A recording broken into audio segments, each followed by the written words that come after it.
অনেকে এইরকম আল্লাহর বান্দা এইরকম এসেছেন আবার চলে গেছেন, আবার আমরা এসেছি আমাদেরকে চলে যেতে হবে। আবার যারা আসবে প্রত্যেক প্রাণীর মধ্যে আল্লাহ রাব্বুল আলামিন মরণ রেখেছেন। পৃথিবী ছেড়ে যে কেউ যাবে না, কারোর কাছে মত আসবে না, মরণ আসবে না, এই কথা বলে জীবনে কেউ ছাড় পাবে না। মরণ থেকে যদি কেউ বাঁচতে পারতো, আমাদের বিশ্ব নবী নবী মুহাম্মদুর রাসূলুল্লাহ সাল্লাল্লাহু আলাইহি ওয়াসাল্লাম দুনিয়া ছেড়ে যেতেন না।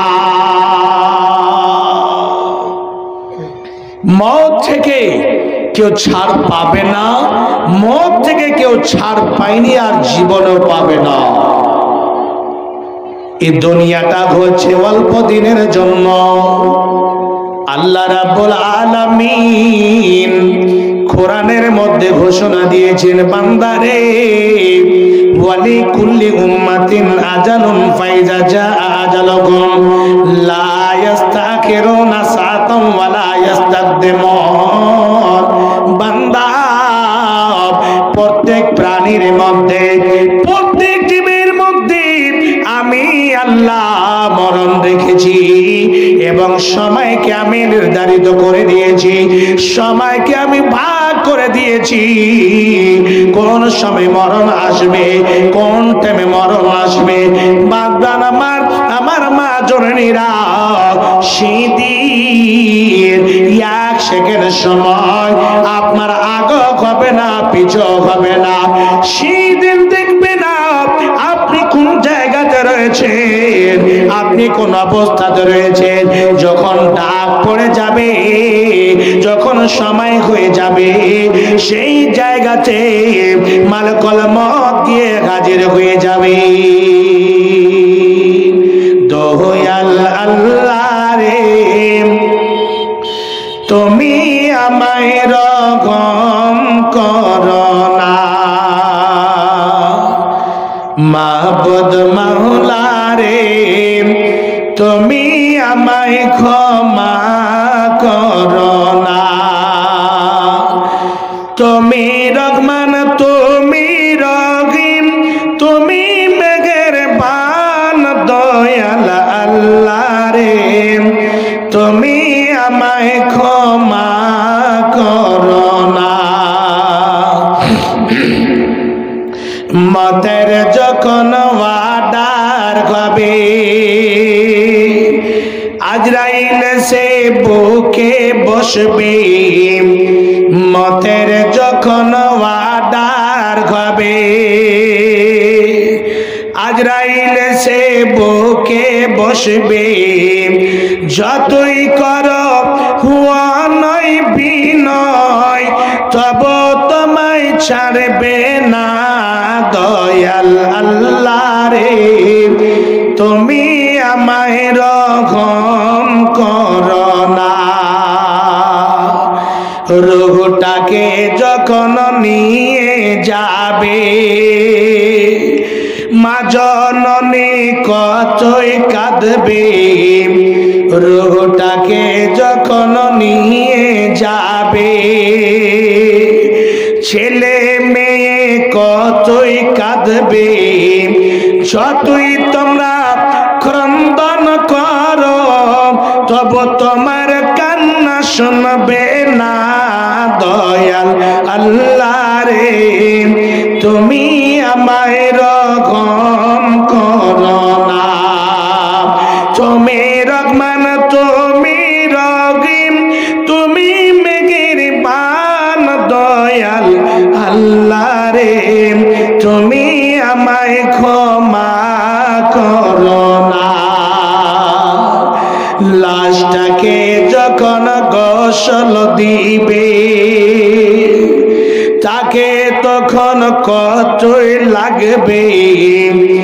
লাশটাকে যখন গোসল দিবে, তাকে তখন কতই লাগবে। বুক ফুটবে, মুখ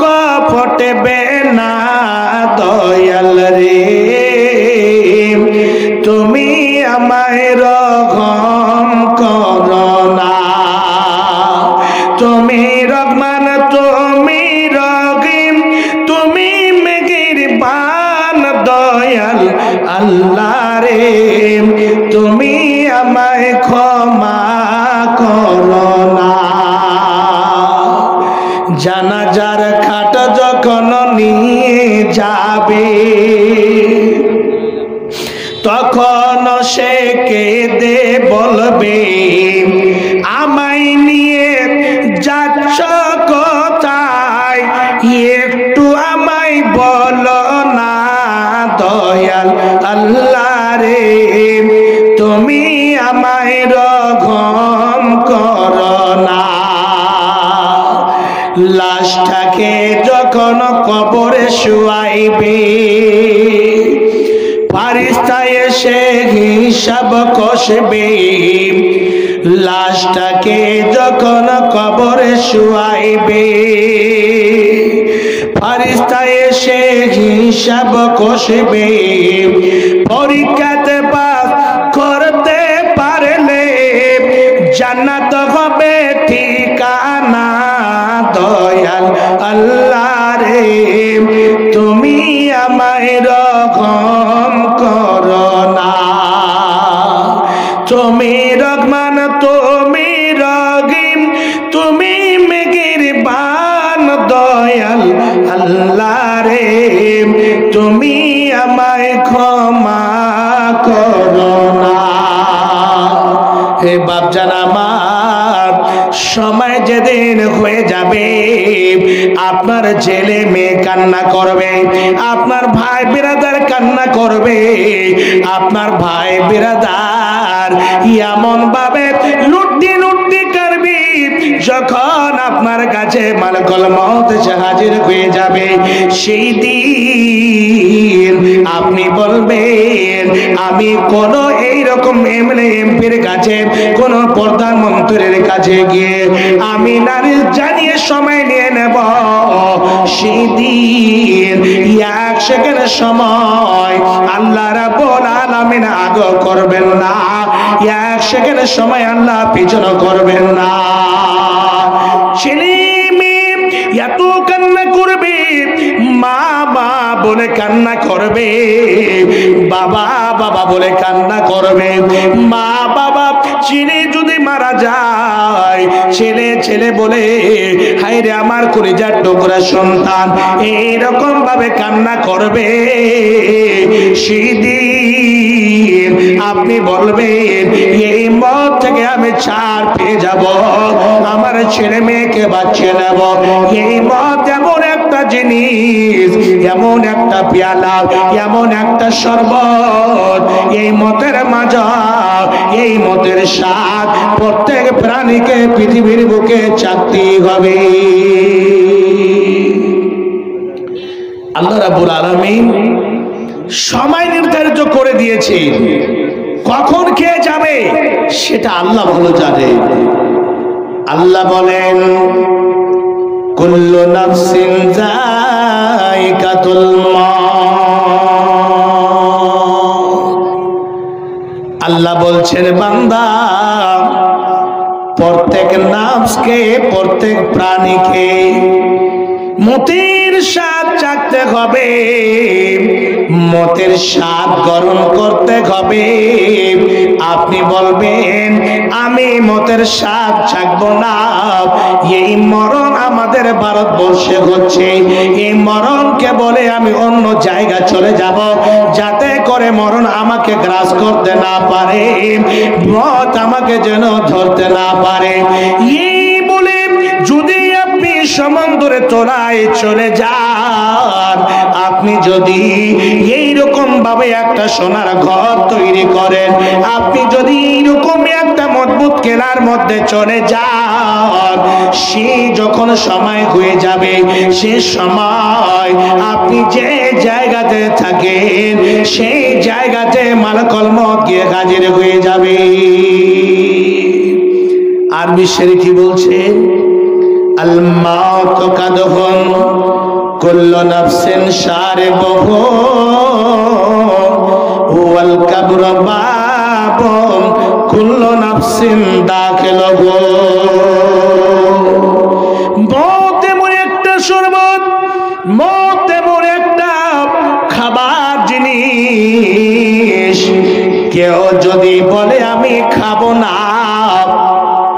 কেউ যদি বলে আমি পান করব না, পৃথিবীর বুকে এইরকম শক্তি কাউরি নাই। প্রত্যেক নাফসকে, প্রত্যেক প্রাণীকে মতের স্বাদ পান করতে হবে। এবং কবর এমন একটি ঘর, কবর এমন একটি জায়গা, এই ঘরের মধ্যে প্রত্যেক মানুষকে যেতে হবে।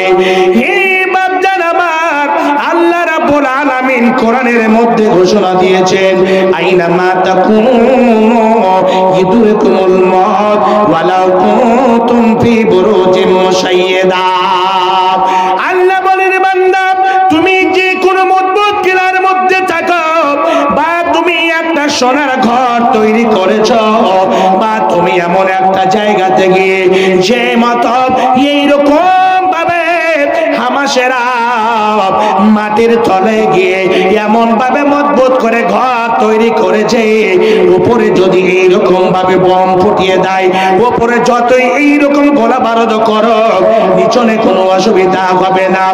ইট থেকে মজবুত করে যদি ঘর তৈরি করেন, আপনি মনে করবেন মালাকুল মউত যেন আমার বাড়িতে প্রবেশ করতে না পারে। আমি একটা সীসার ঘর তৈরি করব, এমন একটি ঘর তৈরি করব যে ঘরে একটা পিপিলিকা পর্যন্ত প্রবেশ করতে না পারে, একটা পিপিলিকা পর্যন্ত ঢোকার সাহস না হয়, ঢোকার জন্য সুযোগ না থাকে। এমন করে ঘর করলে বা আপনি এমন দেশে চলে গেলেন, আল্লাহ বলেন বান্দারে যে কোনো মজবুত ঘরের মধ্যে থাকো, যখন সময় হয়ে যাবে সেই জায়গাতে মালাকুল মউত গিয়ে আপনার কাছে হাজির হয়ে যাবে। সেই দিন আপনি যে মনে করবেন যে আমি মউত থেকে আমি পলায়ন করে বেঁচে যাব, জীবনে কোনোদিন পারবেন না। এই দেশের মধ্যে মরণ হচ্ছে, আপনি এখান থেকে পলায়ন করে আপনি চীনের মাটি চলে গেলেন। চীনে যেতে গেলে চীন হচ্ছে ভারত থেকে বেশি পাওয়ারফুল নাকি? ওই দেশে গিয়ে আমি বেঁচে যাব, আমার মরণ হবে না। আপনি সব কিছু ছেড়ে আপনি চীনের মাটিতে চলে গেলেন, ওখানে গিয়ে দেখছেন এখানেও মানুষ মারা যাচ্ছে, মুসলমান হলে তাকে দাফন করা হচ্ছে, হিন্দু হলে তাকে চিতায় জ্বালানো হচ্ছে। ওই জায়গাতে দেখে আপনার বিবেকের তালা খুলে গেল, বলছে না না, আমি চীন দেশে আমি থাকবো না। ওখান থেকে আবার আপনি ইতালির মাটিতে চলে গেলেন, ইতালি দেশে চলে গেলেন, ওখানে গিয়ে 2 দিন 3 দিন অবস্থান করলেন। আবার ওখানে গিয়ে দেখছেন ওখানে ইতালিরও মানুষ মারা যাচ্ছে। আবার ওই দেশ ছেড়ে আপনি এইরকম ভাবে আমেরিকার মাটিতে চলে গেলেন। আমেরিকা হচ্ছে পুরো দেশের মধ্যে পাওয়ারফুল দেশ, হতে পারে আমি আমেরিকার মাটিতে গিয়ে বেঁচে যাব। আমেরিকার মাটিতে গিয়ে ওখানে গিয়ে 1 সপ্তাহ থাকলেন। 1 সপ্তাহের মধ্যে আপনি দেখছেন শত শত মানুষ শুধু মারা গেল। হে বাপজান আমার, আমেরিকার মাটি ছেড়ে আবার আপনি আমার শান্তির জায়গা মক্কার মাটিতে ঢুকে গেলেন। মক্কার মাটিতে গিয়ে দেখছেন ওখানে মানুষ মারা যাচ্ছে। আবার ওখান থেকে মদিনার মাটিতে ঢুকে গেলেন। মদিনার মাটিতে গিয়ে ওখানে দেখছেন জোহরের সালাত হলো, সালাত হয়ে হঠাৎ করে এলান হয়ে গেল অমুক সময় একটা মানুষের জানাজা হবে। আবার দেখছেন ঢালাঘারে মানুষ মারা যাচ্ছে। এ বাপজান আমার, যে জায়গাতে গিয়েছেন মওত থেকে বাঁচার জন্য, যে জায়গা থেকে মওত থেকে বাঁচার জন্য অবস্থান করেছে, হে বাপজান বিশ্বনবী নবী মুহাম্মদ রাসূলুল্লাহ সাল্লাল্লাহু আলাইহি ওয়াসাল্লাম মক্কাতে তিনি জন্মগ্রহণ করেছিলেন। দুশমনের কাজ করে ষড়যন্ত্রের কারণে মদিনায় হিজরত করে চলে গিয়েছিলেন। ওই মদিনার বুকে আমাদের বিশ্বনবী শুয়ে আছেন, তিনাকে দুনিয়া ছেড়ে যেতে হয়েছে। হে বাপজান আমার, আমার, ওখানে গিয়ে আপনি অবস্থান করলেন, ওখানে গিয়ে দেখছেন মানুষ ডালাঘারে মারা যাচ্ছে, ওখানে গিয়ে আপনার বিবেকের তালা খুলে গেল। আল্লাহ বলছেন বান্দা তুমি মতকে বলে যদি পলায়ন করো, পলায়ন করে তোমার জীবনটা শেষ হয়ে যাবে, আর এই জায়গাতে মত থেকে তুমি ছাড় পাবে না, মত থেকে ছাড় পাবে না। দুই রকমের মত হয়, যদি ভালো মানুষ হয়, মুত্তাকি পরহেজগার যদি হয়, তাহলে মালাকুল মউত গিয়ে সুন্দরভাবে এমন ভাবে গিয়ে বলে, হে বান্দা তুমি খুব পাক পবিত্র মানুষ, আল্লাহর মেহমান হয়েছো, এইরকম ভাবে বলে, হে মুত্তাকিরো ইরজিই ইলা রাব্বিকা রাদিয়াতাম মারজিয়া। বান্দারে, হে বাপজান আমার, মুত্তাকি পরহেজগার আল্লাহ বের বান্দাদের রূহ কেমন করে কবজ করা হয়, তাকে বলে হে ভাই তোমার সময় হয়ে গিয়েছে, তোমার আত্মাটাকে বের করে দিয়ে দাও। হে মা জননী আমার, হে বাপজান আমার, ওই সঙ্গে সঙ্গে আত্মাটা সহজভাবে বের হয়ে চলে আসে, রূহখানা সহজভাবে বের হয়ে চলে আসে। আর যারা এইরকম ভাবে পাপিষ্ঠ বান্দা হবে, মালাকুল মউতকে দেখে এমন ভয় করবে, মালাকুল মউতকে দেখে এমন ভাবে লুকাবে, মালাকুল মউতকে দেখে রূহখানা শুধু এদিকে ওদিকে যাবে, এইদিকে ওদিকে পলায়ন করবে। হে বাপজান আমার, শেষের দিকে মালাকুল মউত এমন ভাবে হাত ঢোকাবে জোর করে, তার জন্য শরীরের মধ্যে 360 খানা রগ ছিঁড়ে যাবে, এমন করে জোর করে বের করবে। আপনি বলবেন আমি ছাড় পাবো? নবী রাসূলগণের কাছে মালাকুল মউত গিয়েছে, যার পরে বলছেন আল্লাহর ওয়ার্ডার হয়ে গিয়েছে, আবার আপনাকে যেতে হবে, আপনার রূহটা বের করে দিয়ে দেন। হে পাক পবিত্র রূহ, মুত্তাকি রূহ, বেরিয়ে এসো। চট করে বেরিয়ে গেল, সুন্দর করে বেহেশতে রুমালে নিয়ে সুন্দর করে আবার নিয়ে যাচ্ছে। আর যখনই নিয়ে যাবে রূহখানা, জান্নাতের ফেরেশতারা আল্লাহু আকবার স্বাগতম জানাবে, আহলান সাহলান মারহাবা। হায়রে কোন এমন আল্লাহর বান্দা মারা গিয়েছে, তার জন্য আফসোস করবে যতগুলো জীবজন্তু পশু পাখি রয়েছে, ফেরেশতাগণ তার জন্য স্বাগতম জানার জন্য দাঁড়িয়ে থাকবে। আসমানের গেট চট করে খুলে দেওয়া হবে, তার রূহখানাকে ইল্লিনের মধ্যে নিয়ে যাওয়া হবে, মোবারক জায়গাতে যেখানে জান্নাতি মানুষের রূহ রাখা হয়, সেই জায়গাতে রাখা হবে। কত সুন্দর জায়গা, মেহমানি, মেহমান নওয়াজি। ওই রূহখান বের করার সময় থেকে চালু হয়ে গেল।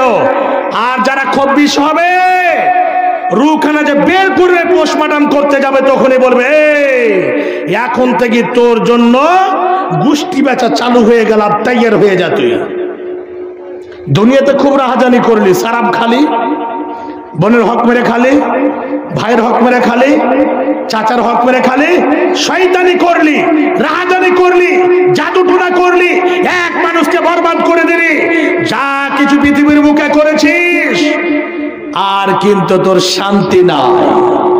এখন থেকে অপমানজনক শাস্তি আরম্ভ হয়ে গেল। রূহখানা যে বের করা হবে, আল্লাহু আকবার, এত কষ্ট, এত কষ্ট হবে বাপজান। রূহখান বের করে যখন নিয়ে যাবে, ফেরেশতারা একেবারে এই সরো সরো সরো, তুমি এমন লোকের রূহ নিয়ে আসছো, আকাশের দরজা আল্লাহ খুলবেন না। কাদের জন্য? খব্বিশ মানুষ যারা হবে তাদের জন্য। আল্লাহ বলেন ওয়াল্লাযীনা কাফারু, যারা পৃথিবীর বুকে কুফরি করেছে, কোরআন হাদিসের কথাকে অমান্য করে চলেছে, যারা আল্লাহ এবং রাসূলের কথাকে মান্য করেনি, যারা কোরআন হাদিসকে পিছনে ছেড়ে চলে এসেছে, যারা আল্লাহর কোরআনকে মিথ্যা মনে করেছে, ওয়াস্তাকবারু আনহা, তারা ঘামান্ডি করে ফকর করে গৌরব করে মৌলভী সাহেবদের বলার কাম বলে যাক, আমরা নিজের কাজ নিজে চালিয়ে যাব। কোরআন হাদিসের কথা বলেছি, সেই সময় ফখর করে ঘামান্ডি করে পিছনে ছেড়ে চলে গিয়েছে। জীবনে নামাজ নাই, জীবনে রোজা নাই, জীবনে হালাল হারাম কিছুই নাই। যারা এরকম ভাবে একটা পশুর মতো জীবন কাটিয়েছে, আল্লাহ বলছে যারা কুফরি করলো এবং আমার আয়াতকে মিথ্যা মনে করলো, এবং যারা এইরকম কাজ করে, অহংকারী করে, গৌরব করে, ফখর করে, টেরা হয়ে একদিকে চলে গেল, আমার কথা মানেনি, তাদের যখন রূহখানা বের করে আকাশের দিকে নিয়ে যাওয়া হবে, আল্লাহ বলছেন লা তুফাত্তাহু লাহুম আবওয়াবুস সামাই, তার জন্য, তাদের জন্য আকাশের দরজা খোলা হবে না, তাদের জন্য আকাশের দরজা বন্ধ করে দেওয়া হবে। আল্লাহ বলছেন ওয়ালা ইয়াদখুলুনাল জান্নাতা, সে তার জন্য আকাশের তো দরজা খোলা হবে না। যখন দরজা খোলা হবে না, মালাকুল মউত ফেরেশতা রাগিনীত হয়ে ওখান থেকে রূহখানাকে ছুঁড়ে ফেলে দেবে। যেই মতো একটা এইরকম শাহানের উপরে বা ঢালাই করা জায়গাতে সীসার গিলাফ, সীসার কোনো বর্তনকে ছেড়ে দেওয়া হয়, ছেড়ে দিতে গেলে যেরকম ছিন্ন বিচ্ছিন্ন হয়ে যায়, চুরচুর হয়ে যায়, যখন তার রূহখানা ছুঁড়ে ফেলে দেবে, সে রূহখানা সিজিনের মধ্যে মাটির তলায় গিয়ে যেই মতো গাধা চিৎকার করে সেই মতো চিৎকার করবে। ছাড় পাবেন। ছেলাহারা যে একটা ছেলে এখানে আছে স্টেজের পাশে, হারাহারি ঘোরাঘুরি করলে ওরে বাবা রে, এই পহিলা বৈশাখ চলে এসছে তাহলে নাকি? আল্লাহু আকবার। আচ্ছা মেয়ে আছে না ছেলে আছে? মেয়ে, তাহলে আর মোটামুটি করে 2.5 দর্জন আছে, মেয়ে আছে, ওই লেগে একটা ছেড়ে দিয়েছে। তাজ্জুব লাগছে, দেখা লাগছে ছেলেটা কত বড়, দেখেন তো ছেলেটাকে হারিয়ে গেল। কার ছেলে হারিয়েছে নিয়ে যান, চট করে, চট করে নিয়ে যান, দেরি করবেন না, কান্না করছে অত মেয়েটা।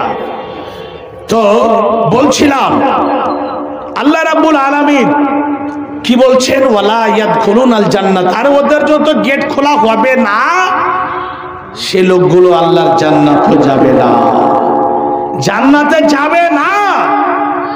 কতক্ষণ পর্যন্ত? আল্লাহ বলেন হাত্তা ইয়ালজাল জামালু ফি সামিল খিয়াত, তাদেরকে একটা শোঁয়া দেওয়া হবে, তাদেরকে একটা শোঁয়া দেওয়া হবে, আর বলবে বান্দারে, যেমন তুমি দুনিয়ার বুকে রগড়াগিরি করেছ, নিজের জীবনটাকে একটা চতুষ্পর্যন্তর মতো কাটিয়েছ, নিজের জীবনটাকে মানুষের মতো কাটাওনি, এসো এসো, এই যে দেখো একটা ওঁটকে ধরে নাও, এই ওঁটটাকে যেই দিক দিয়ে তোমার সহজ হবে, এই সুয়ের ছিদ্র দিয়ে বা এই শোয়ার ছিদ্র দিয়ে তুমি তাকে তাড়াতাড়ি পাস করে দাও। যতক্ষণ পর্যন্ত এই সুয়ের ছিদ্র দিয়ে বা শোয়ার ছিদ্র দিয়ে ওটাকে পাস করতে না পারবে, ততক্ষণ পর্যন্ত তোমাকে জান্নাতে দেওয়া হবে না। তখন বলবে,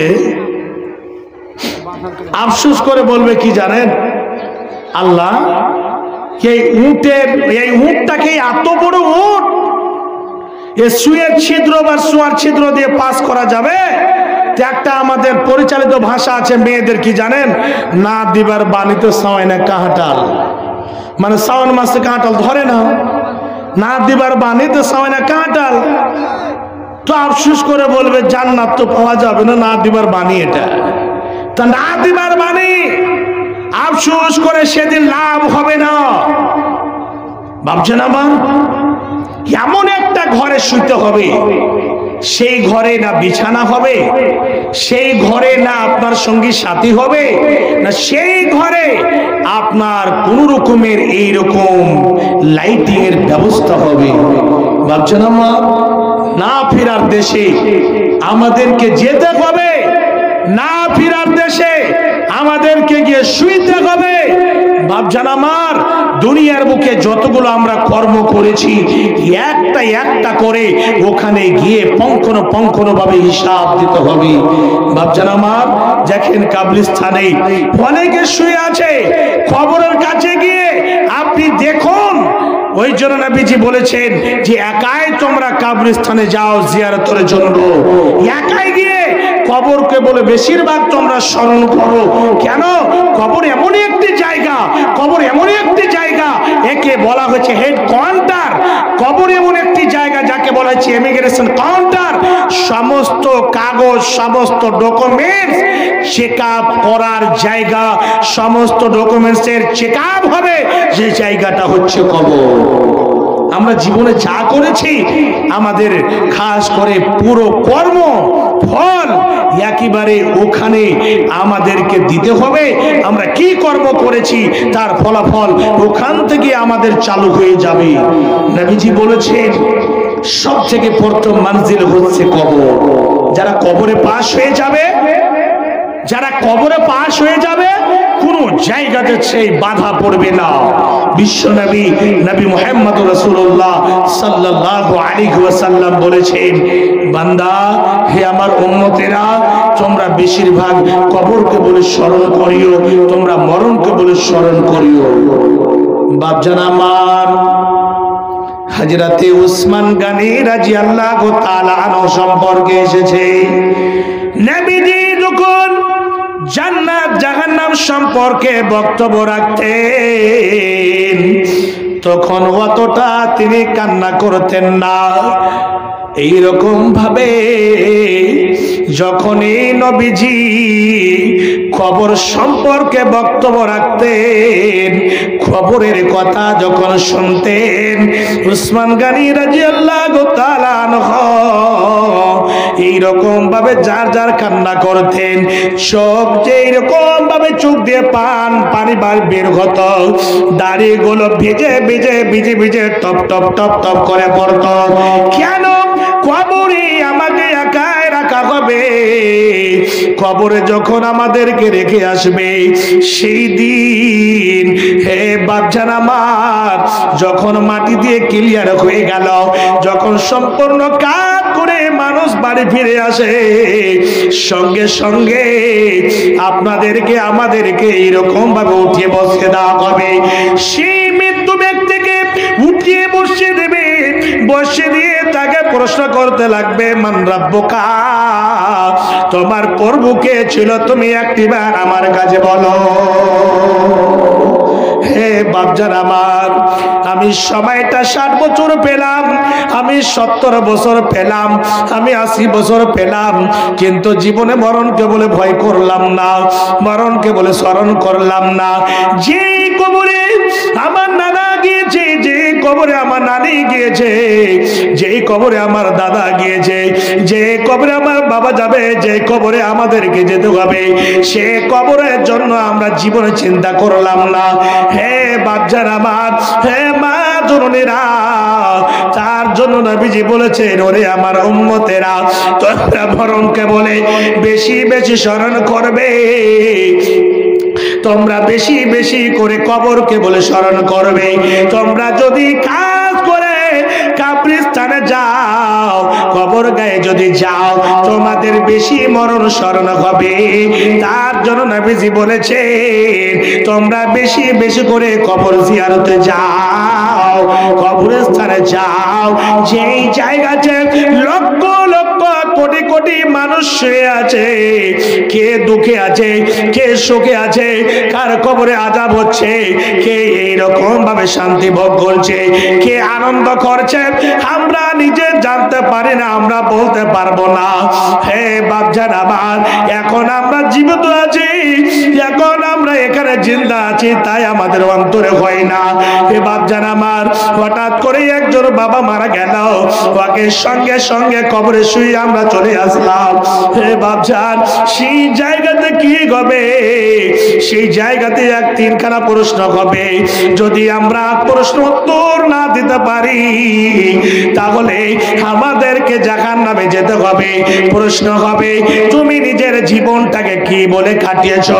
তোমার প্রভু কে ছিল বলো, তোমার প্রভু কে ছিল বলো। মান রাব্বুকা, তোমার প্রভু কে ছিল তুমি তাড়াতাড়ি করে বলো। যারা মুত্তাকি হবে, যারা পরিত্রাণ হবে, আল্লাহ বিরু হবে, তারা বলবে রাব্বি আল্লাহ, যিনি আমাদেরকে সৃষ্টি করেছেন, যিনি সারা পৃথিবী সৃষ্টি করেছেন, যিনি হচ্ছেন সারা পৃথিবীর পরিচালক, যিনি হচ্ছেন সারা পৃথিবীর আইনদাতা বিধানদাতা, তিনি হলেন আমাদের আল্লাহ, তিনি হচ্ছেন আমাদের প্রভু। উত্তরে কই গেল? তারপরে বলবে মা দিনুকা, তোমার দিন কি ছিল? সেদিন জিজ্ঞাসা করবে না তুমি নীতিশের পার্টি করতে, না তুমি লালুর পার্টি করতে, না তুমি বিজেপি পার্টি করতে, না তুমি তৃণমূল করতে, না তুমি কংগ্রেস করতে, না তুমি জনাধিকার পার্টি করতে, তুমি কোন দলের মানুষ ছিলে বলো?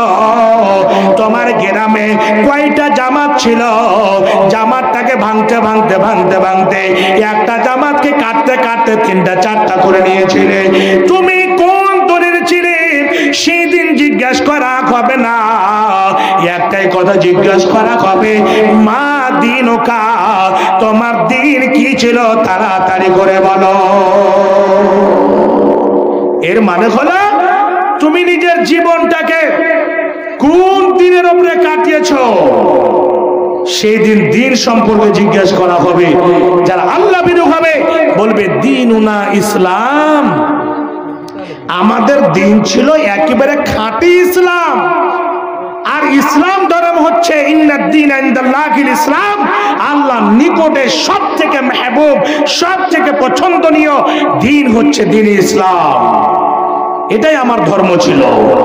এটা কথা বলবে না যে হ্যাঁ জি তুমি খুব বড় এমএলএ ছিলে, আজকে ছাড় দিয়ে দিই। তুমি খুব বড় মন্ত্রী ছিলে, আজকে ছাড় দিয়ে দিই। তুমি তো খুব পরিশ্রম করেছো, লোকের টাকা মেরে খেয়েছো, লোকের কত কত গরিবের টাকা মেরে খেয়েছো, ইন্দিরা আবাসের টাকা এখন পর্যন্ত হয়নি, মেরে খেয়েছো। আর গরিবের ইয়াতিম অসহায়দের তুমি টাকা মেরে খেয়েছো। হ্যাঁ, আজকে তোমার পোস্টমর্টম চালু হবে, রুকে যাও, থেমে যাও। বাপজান, দুইটা প্রশ্ন হলো, তোমার দিন কি ছিল বলো। আজকে দিন ধর্ম উঠে গেল। আরো কে বলছে কি জানেন? আরে রাজনীতি করতে গেলে পর দিন ধর্ম চোখে দেখে হবে। একটা মুসলমান কপালে তিলক লাগিয়ে নিয়ে এদিকে খাড়িয়ে আছে, এটা ফের মুসলমান। আর মুসলমান কি মুসলমান আল্লাহ জানে। তো ফের কিছু কিছু লোক বলছে মৌলভী সাহেব এতগুলাকে দিনকে মেনে চলা যায়, এতগুলা দিন ধর্মকে মেনে চলতে চলা যাবে না। তো দুনিয়াতে ফের তোমাকে চলতে কে কইছে? তুমি এটাই কহেবে ওই লেগে তো আল্লাহর জাহান্নামও জুত করে খালি হয়ে পড়ে আছে। যদি নাই কহেবে তো আল্লাহর জাহান্নামে ঢুকবে কিসে করে? এমন এমন ভাষা, এমন এমন কথা বের করে। বাপজান, এখন আপনি চিন্তা করেননি, এমন একটা সময় আসবে, চিন্তা মানে 14 গোষ্ঠী আদ আসবে, সবকিছু স্মরণে আসবে। তারপরে একজন মানুষের ছবি দেখানো হবে। হাদিসের মধ্যে এসেছে, কে বলছে না নবীজিকে সরাসরি নিয়ে এসে দেখা হবে, কে বলছে না নবীজিকে এইরকম ভাবে তিনার ছবিটা দেখা হবে।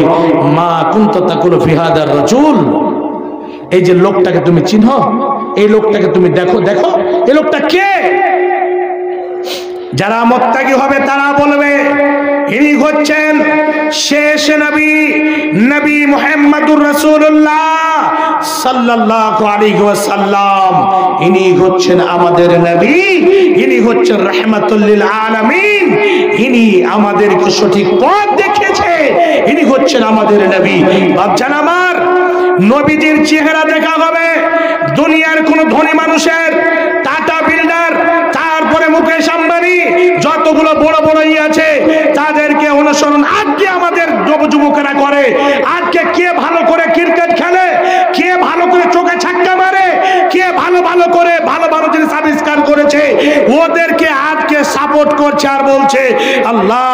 এই যে কয়েকদিন আগে নভেম্বরের 19 তারিখে আইপিএল খেল ফাইনাল খেল হলো, আমি সেই দিন ধুলিয়ানে ছিলাম। ধুলিয়ানে আমার প্রোগ্রাম ছিল আয়রন ব্রিজের পাশে। 19 তারিখে কাজী শাহ সালাফিয়া বেলডাঙ্গা জালসে যাচ্ছিলাম, আমি দেখছি রাস্তার কিনারায় কিনারায় বড় বড় করে পর্দা লাগিয়ে দেওয়ানো হয়েছে। আমি বললাম ভাই এগুলোতে কি হবে? বলছে মৌলানা আজকে ফাইনাল খেল দেখবে তার জন্য বড় বড় পর্দা লাগা হয়েছে।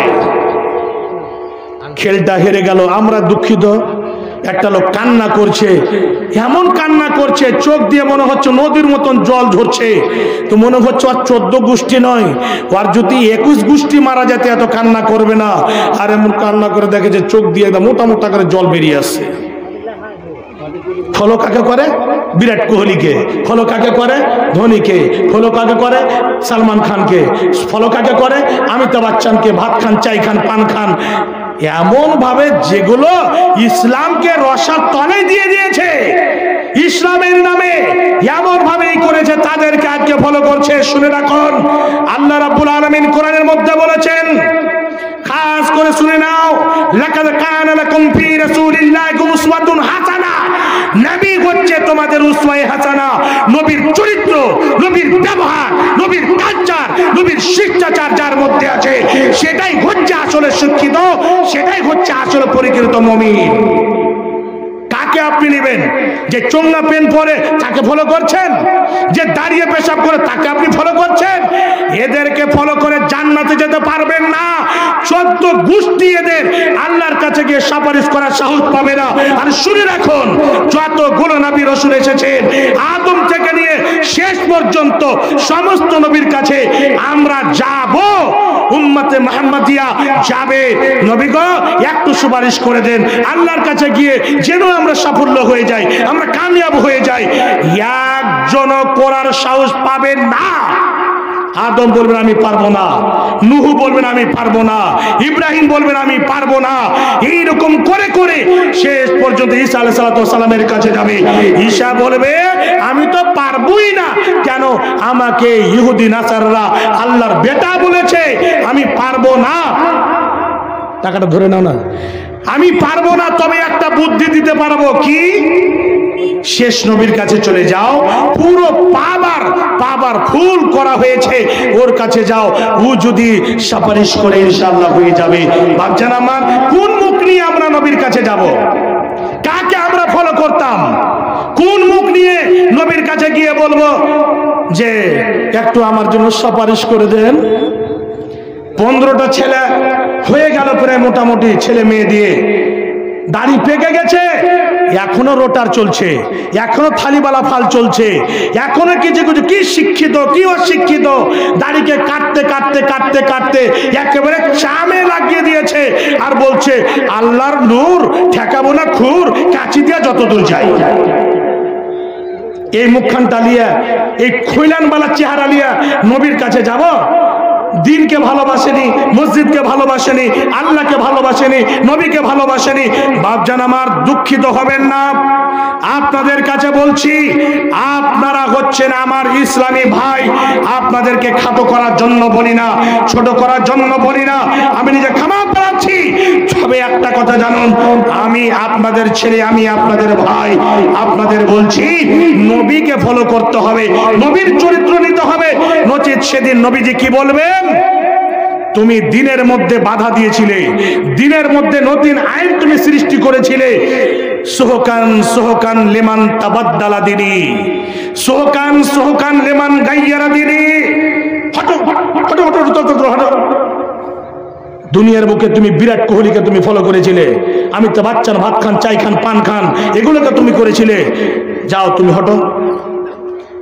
আল্লাহ পাকের নবী সেই দিন সুপারিশ করবেন না যে তুমি যখন নতুন করে এইরকম সৃষ্টি করেছিলে, তো এটা দিতে হবে না, এটাই সারা বুঝতে পারা যাচ্ছে, আমি চাক্কা তো ফেলে দিয়েছি ওইখানে, তো তোমার এখন চলবে না, তুমি এখান থেকে দূরে সরে যাও। আচ্ছা বাপজান বলুন তো, নবীজির যদি সুপারিশ আমরা না পাই তাহলে কোনো আর আশা আছে? আশা আছে ভাই? আশা থাকবে? আচ্ছা, যারাকে দুনিয়াতে ফলো করেছি ওরা কি একটুকু আপনার সাহায্য করতে পারবে? পারবে?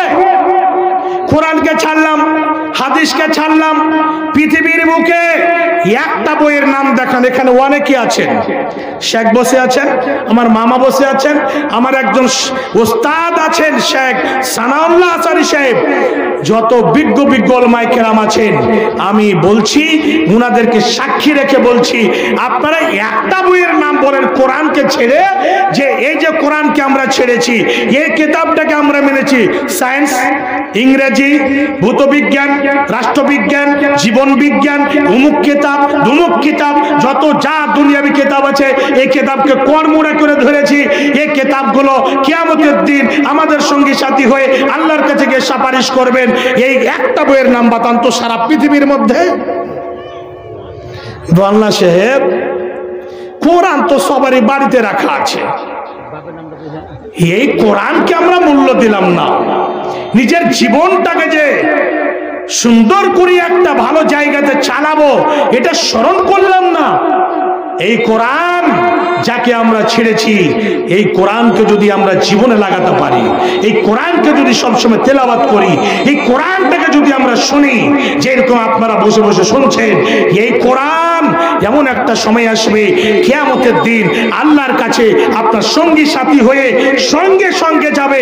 আল্লাহ কোরআনকে আকার আকৃতি দান করবেন, আর পরে গিয়ে আল্লাহর কাছে গিয়ে বলবে, আল্লাহ সারা রাত জেগে জেগে আমাকে তেলাওয়াত করেছে, রাতে ঘুম থেকে আমি তাকে বাধা দিয়েছিলাম, আল্লাহ গো এ বান্দাকে কেমন করে তুমি জাহান্নামে দিবে? এই কোরআন আল্লাহর কাছে গিয়ে অভিযোগ দায়ের করে দেবে, আল্লাহর কাছে গিয়ে কোরআন এমন ভাবে তর্ক বিতর্ক লাগিয়ে দেবে, যতক্ষণ পর্যন্ত এই বান্দাকে তুমি জান্নাতে না দিবে, ক্ষমা না করবে, এখান থেকে আমি সরব না। এই কোরআন আপনার সঙ্গী সাথী হয়ে যাবে।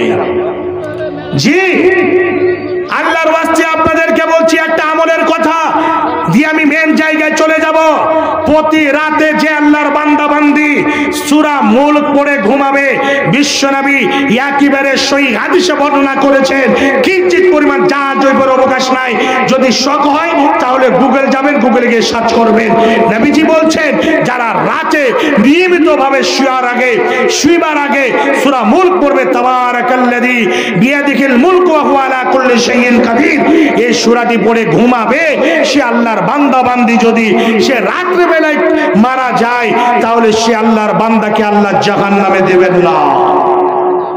কি শুনেছেন? কি জানেন?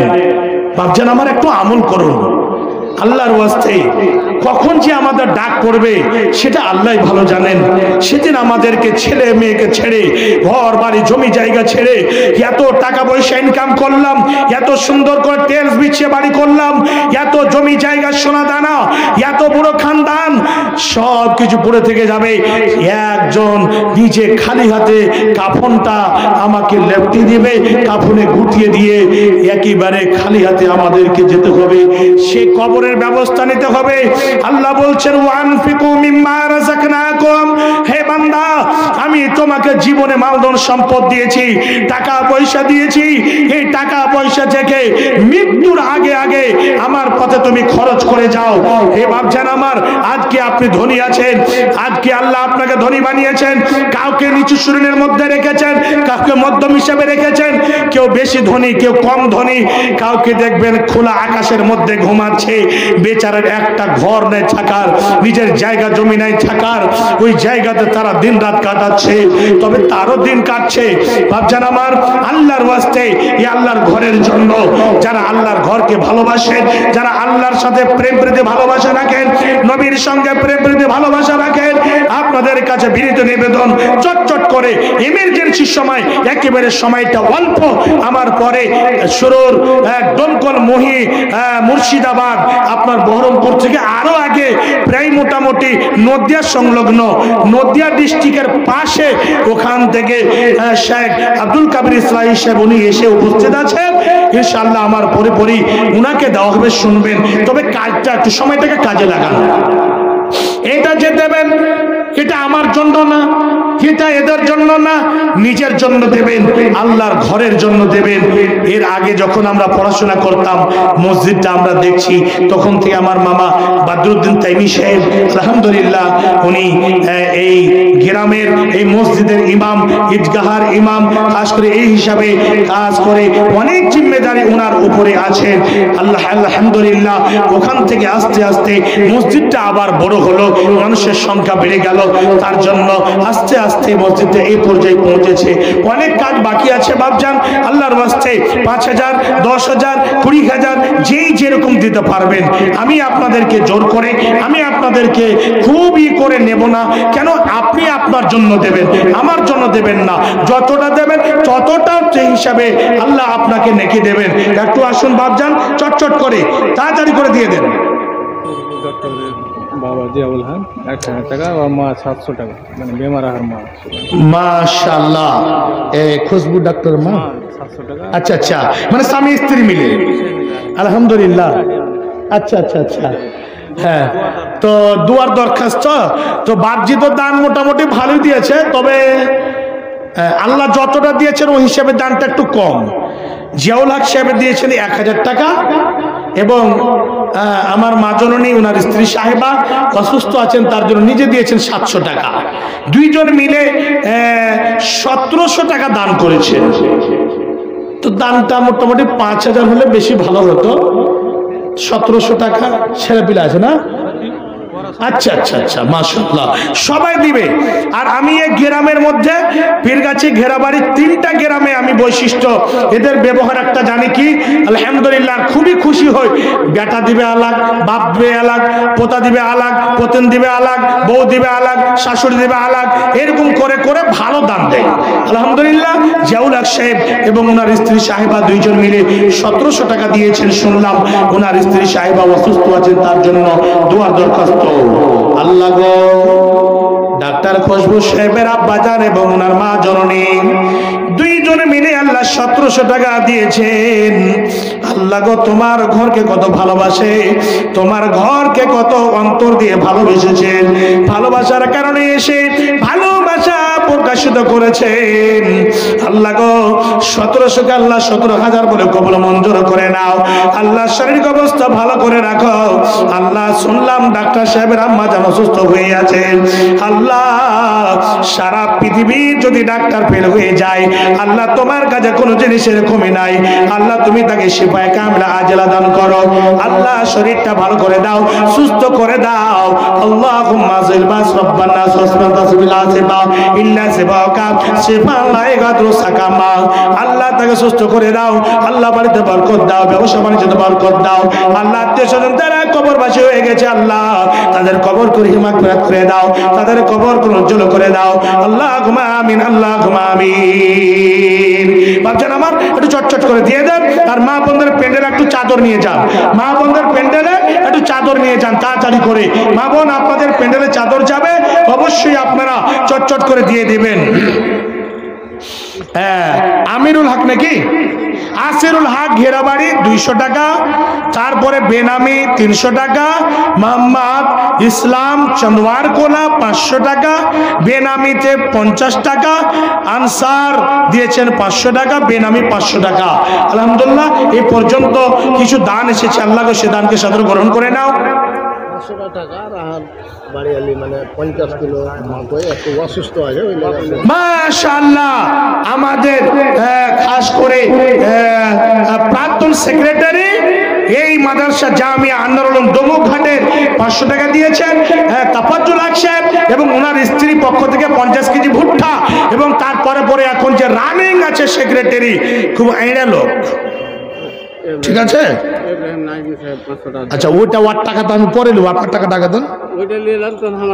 হ্যাঁ দেন, 20 টাকা। আমার মাননীয় অত্র মাদ্রাসা নাজিম সাহেব জনাব মাওলানা ইব্রাহিম আসসালাফি হাফিজাহুল্লাহ, উনি দিয়েছেন 500 টাকা। জাযাকুমুল্লাহ খায়ের। এটাই খালি না? না এটাই ভুট্টা বাট্টি কিছু লাগাননি? তো এমনি কি পোকাতে ভুট্টা গাছ কাটছে? এমনি কি কাটছে? ও এসপোরো করে দিয়ে এখন আপনি করছেন? করেন না? পানিও দিয়েন না? পানি দিছি ও, আমি মনে মনে করেছি যে সেক্রেটারি লেগে সবই মাফ হয়ে গেছে নাকি। তো আশাবুদ্দিন সাহেব রানিং সেক্রেটারি, আলহামদুলিল্লাহ 1000 টাকা দিয়েছেন। আব্দুল জলিল 500 টাকা, আলহামদুলিল্লাহ। পীরগাছি থেকে শাহেদ আলী 100 টাকা। এটা কি কাঁসার গিলাস নাকি? মাশাআল্লাহ, একজন বোন আমার দিয়েছেন একটা কাঁসের গিলাস। কাঁসার গিলাস খুব পুরাতন দান। মা বোন, আপনাদের কাছে চাদর যাবে। বাবা চাদর পাঠাচ্ছে, এমার্জেন্সি কোটা করে চট করে হয়ে যাবে। মা বোন, আপনাদের কাছে চাদর যাবে। আপনারা হাতের, নাকের, কানের গয়না গাঁটি, টাকা পয়সা যা কিছু আছে, কেথা মেথা, ডিম ডাম, মুরগা মুরগি, খাসি বকরি ছাগল, সব কিছু আপনারা দিয়ে দিবেন চাদরে। হ্যাঁ, রবিউল 500 টাকা। মাশাআল্লাহ, এই যে দেখেন গয়না চাচ্ছিলাম, একটা হার পেয়ে গেছি। আপনার মা মারা গেছে? আল্লাহু আকবার। খাস করে আল্লাহ তোমার বান্দি একজন এসে একটা হার দিয়েছেন এবং 100 টাকা। শুনলাম 7 মাস হয়ে গেল মা জননী মারা গেছে। আল্লাহ গো, খাস করে মায়ের প্রতি কত দয়া, কত মায়া। এখন টেম্পুর টাকা ভাড়া বেড়ে গেছে। এখান থেকে দুমু ঘাট থেকে কিষানগঞ্জ যাবে তো দামও বেড়ে গেছে। আর 200 টাকা দেবে, কি ভুল করেছে? আর এ বাবজি আব্দুল হান্নান 20 কেজি ধান, 20 কেজি মাকই, 400 টাকা। আর টেম্পুর ড্রাইভার ভাই পীরগাছি থেকে টাকা 500, তবে 200 টাকা প্যাকেটে আছে, 300 টাকা হাতে দিয়েছে। ওই টাকাটা 200 বাড়িয়ে দেবে ইনশাল্লাহ। দোয়ার দরখাস্ত করেছেন। জি জি জি, দোয়া করে দিচ্ছে। হয়ে গেছে 500 টাকা। ভাইয়ের নাম কি ভুলে গেছি? যা টেম্পুওয়ালা ভাই বাদরুদ্দিন। ওরে বাবা রে, খুব নাম ভালো। হ্যাঁ, এটাকে শাহজাহান, শাহজামাল। এইবার এই গ্রামে বাড়ি। 500 টাকা দিয়ে মসজিদ হবে? ঠিকাদার মানুষ। আর এই যুবক অবস্থাতে পাহাড়কে ভেঙে চুরচুর করে দিতে পারবে। আর বুড়ো যারা হয়ে গেছে, মাঞ্জা সোজা করতে করতে 1.5 ঘন্টা লাগবে। হ্যাঁ, মোল্লা ইসরাফিল সাহেবের আব্বাজান উনি দিয়েছে 300 টাকা। তাড়াতাড়ি করে। কে? জব্বার আলী 10 ব্যাগ সিমেন্ট, আলহামদুলিল্লাহ। দেখেন, টাকা পয়সা, ধান, ভুট্টা, আপনার তারপরে রড, গিট্টি, সিমেন্ট, বালু, অনেক কিছু দান দেওয়ার আছে ভাই। সব কিছু যে যেটা দিতে চান, যেটা ইচ্ছা সেটা দিতে পারবেন। মোহাম্মদ আরিফ 1000। তো ঠিকাদার মানুষ 1000 হবে না যে? আর কাম কামাই নাই। আল্লাহ দেখ ভালো হোক, আরো দেখ, আরো আপনি ঠিকাদার, বড় ঠিকাদার হয়ে যান। কালকে কোলানে ছিলাম, কমিতপুরে কোলানে। একজন বলছে এসে ঠিকাদার, মোল্লা বিরাট মসজিদ, এরকম বিরাট মসজিদ বলছে, সবখানে টেলস আমি লাগিয়ে দেবো। কয়েন তো দেখি। আর মাদ্রাসা সবখানে ঘরেই ফের করলে, এখন পালাস্তার করছে। এখন পালাস্তার করছে। টাকা 4000 নিব, যে টোটালে টাকা 5000। পোরলাবাড়ির মুজাফর হোসেন 100 টাকা। আরেকজন বেনামতে 500 টাকা। আরেকজন বাপজান আমার দিয়েছেন 500 টাকা। আরেকজন 500 টাকা, আলহামদুলিল্লাহ। কয়েকজন বান্দা তোমার এখানে ছিল, এসে আল্লাহ তোর ডাকে 100 500 করে দান করে গেল। হয়ে গেল। হ্যাঁ, ঠিকাদার। আচ্ছা, এই বাপজিকে একটু করে